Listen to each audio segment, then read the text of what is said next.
आग की मानिंद कठिन है ये ज़िंदगी जो हर एक शय को जला देती है। अक्सर लोग ये समझते हैं कि कोई मोहब्बत या हादसा ज़रूरी होती है कि आप शायर बने या लिखना स्टार्ट करें। अच्छा, मुझे ये बताएं कि एक शायर मोहब्बत कैसे करता है या उसके लिए मोहब्बत को जज करने का पैमाना क्या होता है? बहुत से शायरों ने, आपने उनकी बायोग्राफीज़ पढ़ी होंगी, अपनी ज़िंदगियां बर्बाद कर ली। यस, और सरवत हुसैन एंड जो उस्ताद होते हैं वो ये कहते हैं कि आप इस तरह की बातें शेरों में ना कहें जो अगर सच हो जाएं तो फिर आपके और आपके प्यारों को उससे तकलीफ़ हो। अच्छा, मुझे ये बताएं कि एक तरफा मोहब्बत एग्जिस्ट करती है, क्या ये मुमकिन है कि आप सिर्फ किसी से मोहब्बत करो और उससे बताओ भी ना और अपनी सारी ज़िंदगी उस पर लगा दो?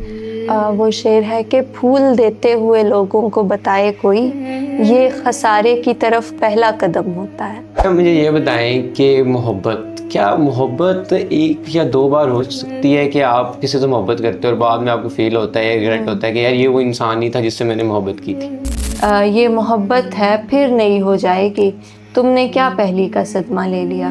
क्या एक लड़की लड़का अच्छे दोस्त हो सकते हैं? ये बहुत अच्छी किस्मत वालों को कोई किस्मत से कोई अच्छा दोस्त मिलता है। तुम तो तकल्लुफ़ को भी इखलास समझते हो फराज, दोस्त होता नहीं हर हाथ मिलाने वाला। क्या एक बेवफा औरत को माफ़ कर देना चाहिए? एक अकेली औरत तवाइफ नहीं बनती, उसके पीछे कितने मर्द होते हैं जो रोज़ आके उसे तवाइफ बनाते हैं।